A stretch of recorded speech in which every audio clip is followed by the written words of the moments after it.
Asia cup ക്രിക്കറ്റിൽ ഇന്ന് grand final. ഇന്ത്യയും പാകിസ്ഥാനും ഏറ്റുമുട്ടും. രാത്രി 8 മണിക്ക് ദുബായ് ഇന്റർനാഷണൽ സ്റ്റേഡിയത്തിലാണ് മത്സരം. ഏഷ്യ കപ്പിന്റെ 4 പതിറ്റാണ്ട് പിന്നിടുന്ന ചരിത്രത്തിൽ ഇതാദ്യമായാണ് ഇന്ത്യയും പാകിസ്ഥാനും ഫൈനലിൽ നേർക്കുനേർ വരുന്നത്.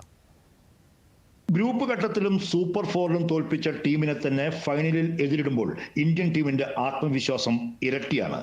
പാകിസ്ഥാനാകട്ടെ 2 തോൽവികൾക്കുള്ള മറുപടി നൽകാനാണ് ഈ കലാശ പോരാട്ടത്തിലൂടെ ശ്രമിക്കുക. തോൽവി അറിയാതെയാണ് സൂര്യകുമാർ യാദവ് നയിക്കുന്ന ഇന്ത്യയുടെ മുന്നേറ്റം. ഓപ്പണർ അഭിഷേക് ശർമ്മയുടെ തകർപ്പൻ ഫോം ഇന്ത്യയുടെ ഏറ്റവും അനുകൂല ഘടകമായി കാണാം. ഒപ്പം സൂര്യകുമാർ യാദവ്, ശുഭ്മാൻ ഗിൽ, സഞ്ജു സാംസൺ, തിലക് വർമ്മ, ഹാർദിക് പാണ്ഡ്യ, ശിവം ദുബെ എന്നിവർ നിലയുറപ്പിച്ചാൽ പിന്നെ പാകിസ്ഥാന് പിടിച്ചു നിൽക്കാനാകില്ല. ഏഷ്യ കപ്പിലെ ഫൈനലുകളിൽ ആദ്യമായാണ് ഇന്ത്യയും പാകിസ്ഥാനും ഏറ്റുമുട്ടുന്നത്. ഇത്തവണത്തെ ഏഷ്യ കപ്പിൽ ഗ്രൂപ്പ് സ്റ്റേജിലും സൂപ്പർ ഫോറിലും ഏറ്റുമുട്ടിയപ്പോൾ ഇന്ത്യക്കായിരുന്നു വിജയം. 3ാമത്തെ തവണയും ഇറങ്ങുമ്പോൾ ഫൈനലിൽ ഇന്ത്യക്ക് തന്നെയാണ് മേൽക്കൈയുള്ളത്.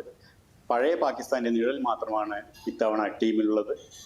ഇന്ത്യൻ ടീമിൽ ബാറ്റിംഗ് നിര നയിക്കുന്നത് അഭിഷേക് ശർമ്മയാണ്. കൂടെ മധ്യനിരയിൽ സഞ്ജു സാംസണും തിലക് വർമ്മയും മികച്ച ഫോമിൽ തന്നെയാണ്. ബൗളിംഗ് നിര പ്രധാനമായും ആശ്രയിക്കുന്നത് സ്പിൻ ത്രയങ്ങളെയും ജസ്പ്രീത് ബുംറയുമാണ്.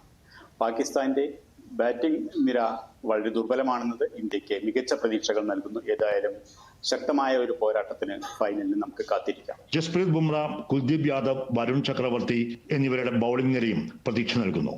പാകിസ്ഥാൻ പേസർ ഷഹീൻ അഫ്രീദിയുടെ കൃത്യതയാർന്ന പന്തുകൾ ഏത് ബാറ്റർക്കും കടുത്ത വെല്ലുവിളിയാണ്. പാക് ക്യാപ്റ്റൻസ് സൽമാൻ ആഗ, സാഹിബ് സദാ ഫർഗ എന്നിവരുടെ ബാറ്റിംഗ് മികവും പാകിസ്ഥാന്റെ ശക്തിയാണ്. 40 വർഷക്കാലത്തെ ഏഷ്യ കപ്പ് ക്രിക്കറ്റിന്റെ ചരിത്രത്തിൽ ഇതാദ്യമായാണ് ഇന്ത്യയും പാകിസ്ഥാനും ഫൈനലിൽ മുഖാമുഖം വരുന്നത്. Suresh Edappal, sports desk, Doordarshan news.